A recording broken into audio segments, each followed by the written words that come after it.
김 수출액 1조 원 돌파, 굴 생산량 세계 2위. 대한민국은 어느새 양식업 강국으로 올라섰습니다. 오늘 우리는 양식업은 무엇이고 어떤 조건이 필요한지, 그리고 한국은 어떤 강점을 바탕으로 양식업 강국이 되었으며 앞으로 우리를 위협하는 요소는 무엇인지를 정리해드리겠습니다. 한국이 양식업 강국이 된 이유, 지금 바로 시작합니다. 1부 양식업 개론. 먼저 양식업은 수산물을 인공적으로 길러 식량으로 사용하는 산업을 말하는 것으로 간단히 말해 바다의 목장이라고 할 수 있습니다. 수산물은 인류에게 수천 년 동안 수렵의 대상이었지만 이제 수산업의 중심은 양식업으로 이동했습니다. 유엔 식량농업기구인 FAO의 2024년 보고서에 따르면 2022년 전 세계 수산 양식 생산량은 9,440만 톤을 달성, 사상 최초로 어획 생산량 9,100만 톤을 앞질렀습니다. 인류가 소비하는 수산물의 절반 이상을 이제 양식장이 책임지고 있다는 뜻입니다. 글로벌 양식 강국들은 생산량과 부가가치라는 두 가지 기준으로 나눌 수 있습니다. 생산량 기준으로는 중국이 약 58%의 압도적인 점유율로 1위이며 인도네시아, 인도 등 아시아 국가들이 주를 이루고 있습니다. 하지만 부가가치, 즉 생산액이나 수출액 기준으로는 순위가 달라집니다. 노르웨이는 생산량 순위는 8위에 불과하지만 고가의 어종인 연어에 집중, 2024년 기준 수출액 100억 달러 이상을 기록하며 중국에 이은 2위에 자리하고 있습니다. 우리 대한민국은 국토 면적이 좁음에도 불구하고 단위 면적당 생산 효율이 매우 높은 것이 특징입니다. 이러한 특징을 바탕으로 우리나라는 생산량 기준으로 세계 7위, 수출액 기준으로 세계 9위를 기록하며 양식 강국에 이름을 올리고 있습니다. 그렇다면 이러한 양식업에는 어떤 조건들이 필요할까요? 2부 양식업의 세 가지 조건. 양식 산업의 첫 번째 조건은 환경 제어입니다. 여기에는 네 가지 변수가 존재합니다. 첫 번째는 수온입니다. 수산생물은 외부 온도에 따라 대사가 결정되는 변온동물로 성장이 극대화되는 최적 수온 구간을 유지하는 것이 필수적입니다.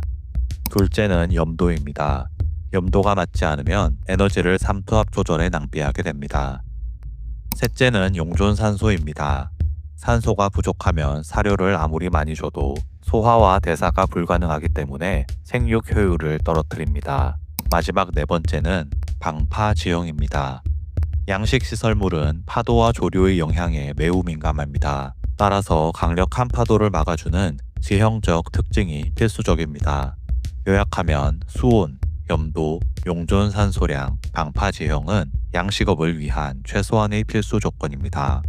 두 번째 조건은 생물학적 효율성입니다. 이는 우수한 종자를 확보하고 성장을 통제하는 기술을 의미합니다. 양식업의 수익성을 결정하는 가장 중요한 지표는 사료 요구율입니다. 사료 요구율은 물고기가 1kg 자랄 때 사료를 몇 kg 먹는지를 나타내는 지표입니다. 양식업 전체 운영비의 50에서 80%를 차지하는 것이 사료비인 만큼 이 지표는 양식업의 경제성을 결정짓는 핵심 요인입니다. 이 지표를 향상시키기 위해서는 우선 질병에 강하고 성장이 빠른 우량 종자를 확보하는 것이 필수적입니다. 여기에 정밀한 급여 기술이 결합됩니다. 사료가 먹히지 않고 가라앉는 것을 감지하면 급여를 중단하여 사료 낭비를 차단하는 방식입니다. 요약하면 우량 종자 확보와 생물학적 효율성 제고는 양식업의 수익성을 결정짓는 조건입니다. 세 번째는 인프라 및 소비자 신뢰입니다. 단순히 잘 기르는 것을 넘어 어떻게 저장, 배송 및 판매할 것인가의 문제입니다.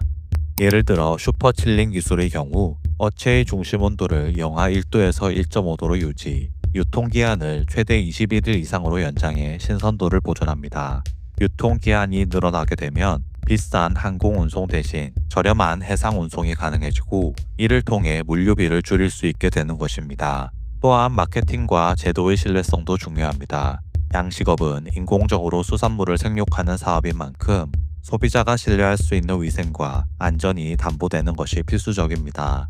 이를 위해 글로벌 유통 채널 진입을 위한 ASC나 MSC 같은 친환경 인증 확보가 중요합니다. 국가 차원의 양식 면허 관리와 법적 지원 체계 또한 소비자 신뢰를 진작시키는 핵심 요소입니다. 요약하면 인프라와 소비자 신뢰는 양식을 통해 생산된 수산물을 제대로 판매할 수 있는지를 결정짓는 조건입니다. 3부 한국의 양식업이 강한 이유. 이제 이러한 양식업의 조건들이 대한민국 양식 산업의 강점과 어떻게 연결되는지를 살펴보겠습니다. 첫 번째는 검은 반도체로 불리는 김입니다. 먼저 환경 제어 측면에서의 강점은 수온입니다. 김은 수온이 낮은 가을과 겨울에 자라는 한해성 해조류로 수온이 22도 이하로 떨어져야 성장이 시작되는데 한국의 서해와 남해는 겨울철 김이 자라기에 최적의 수온을 제공합니다. 또한 남해안의 복잡한 리아스식 해안은 거대한 방파 지형이 되어 김 양식 시설물 파손 및 양식 김 손상을 보호하게 됩니다. 다음으로 생물학적 효율성 측면에서 한국은 독보적인 경쟁력을 가지고 있습니다. 지속적인 김 종자 개발 덕분입니다. 한국은 2012년부터 진행된 종자 국산화 프로젝트를 통해 현재 김 종자 자급률 95%를 달성했습니다.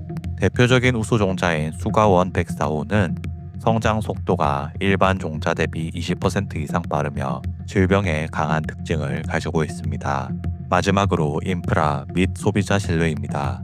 한국은 김 제품에 대한 ASC, MSC 동반 인정을 획득하며 국제적인 신뢰를 쌓았으며 수출 단지를 조성해가며 생산부터 가공, 수출 통관까지 이어지는 효율적인 네트워크를 구축해 나가고 있습니다.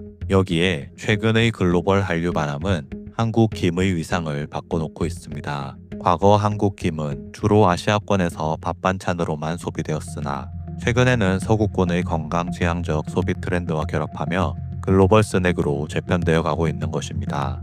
두 번째 성공 사례는 세계 2위의 생산량, 세계 3위 수출을 자랑하는 굴입니다. 먼저 환경 제어 측면에서 굴 양식의 최대 강점은 리아스식 해안의 방파 지형에 있습니다. 우리나라 굴 양식의 80% 이상을 담당하는 통영과 거제를 중심으로 한 리아스식 해안은 복잡한 해안선과 섬들이 외해의 파도를 효과적으로 막아줍니다. 덕분에 양식 수역은 연중 잔잔한 상태를 유지하며 양식 시설물의 파손을 막아줍니다. 생물학적 효율성 면에서도 지형 조건이 유리하게 작용합니다. 굴의 경우 따로 사료를 제공하는 것이 아니라 굴이 알아서 플랑크톤을 먹으면서 자라는 특징이 있습니다. 때문에 굴 양식의 효율은 먹이가 되는 플랑크톤이 얼마나 잘 번식하는지에 달려 있습니다. 이런 측면에서 통영과 거제 인근의 리아스식 해안은 반폐쇄성 구조를 가지고 있다는 장점이 있습니다. 이 풍부한 영양분 덕분에 굴의 먹이인 플랑크톤이 대량 번식하며 최고의 생산력을 제공하는 것입니다. 인프라 부분에서도 우리나라는 미국 FDA가 지정한 청정 해역을 보유하고 있어 국제적인 위생 신뢰도를 확보하고 있습니다. 여기에 더해 최근에는 껍질째 하나씩 키우는 개체굴 양식으로의 전환을 모색하며 부가가치를 높이기 위해 노력하고 있습니다. 세 번째는 제주도의 광어, 즉 넙치 양식입니다.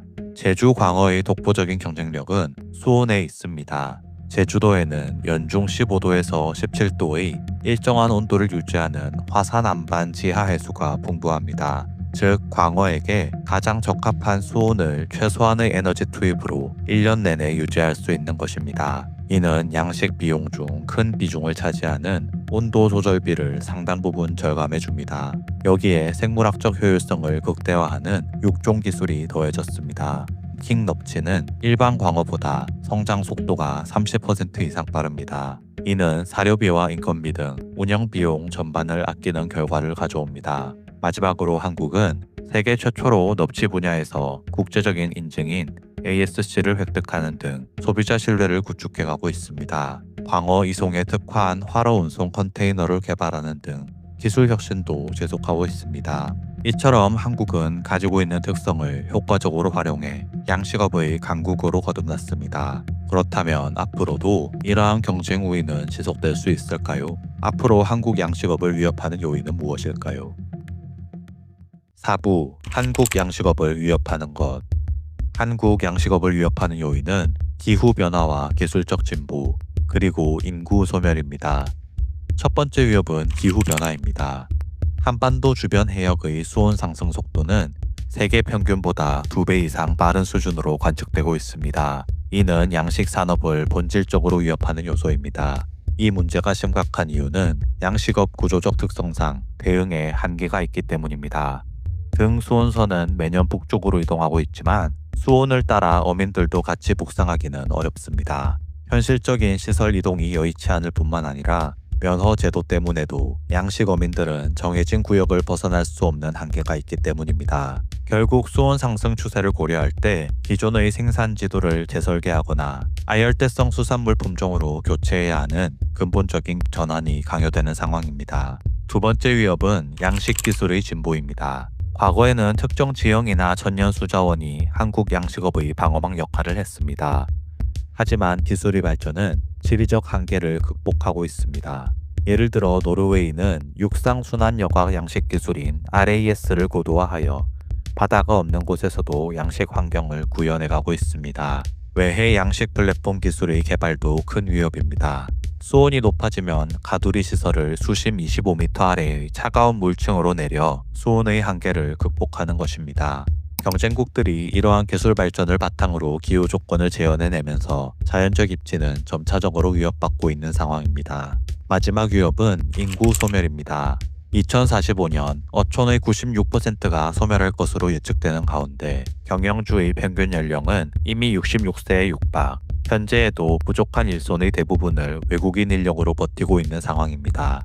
이는 산업의 뿌리를 흔들고 있습니다. 결국 사람이 사라지는 어촌 소멸은 기술과 자본으로도 쉽게 해결할 수 없는 한국 양식업의 가장 치명적인 위협입니다. 최종 정리해 보겠습니다. 양식업은 최근 전체 어업 시장의 절반을 넘어서며 수산물 생산의 중심으로 자리하고 있습니다. 양식업을 위해서는 수온, 염도, 용존산소, 방파라는 환경적 요인, 우수한 품종과 급여 시스템이라는 생물학적 조건, 소비자 신뢰와 배송 효율화라는 인프라적 조건을 갖춰야 합니다. 대한민국은 좁은 영토에도 불구하고 가지고 있는 특징들을 잘 살려 양식업 강국으로 거듭났습니다.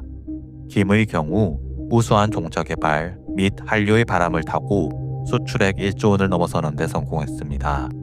굴은 남해안의 리아스식 해안의 특성을 제대로 활용해 전 세계 생산량 2위, 수출액 3위를 달성했으며 개체굴 시장으로 영역을 넓혀 부가가치를 높여가고 있습니다. 광어, 즉 넙치의 경우 제주도의 용암해수라는 특수한 자원을 활용해 생산 효율을 극대화하며 수출 효자 품목으로 자리매김하고 있습니다. 하지만 우리나라의 경쟁 우위는 영원하지 않습니다. 기후위기로 촉발된 수온 상승은 우리의 통제를 벗어나고 있으며 경쟁국들의 기술 발전은 한국 특유의 지리적 이점을 무너뜨리고 있습니다.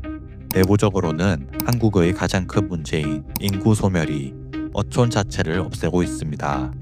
과연 우리는 이 위기를 또 다른 기회로 바꿀 수 있을까요? 대한민국 양식업이 나아가야 할 길은 무엇일까요? 오늘 정리해드린 영상이 양식업에 대한 여러분들의 지식의 균형을 잡는데 도움이 되셨기를 바랍니다. 영상을 끝까지 시청해주셔서 감사합니다. 내용이 유익하셨다면 구독과 좋아요, 알림 설정 부탁드립니다. 그리고 양식업에 대한 여러분들의 소중한 의견도 댓글로 남겨주세요. 지금까지 지식의 균형이었습니다.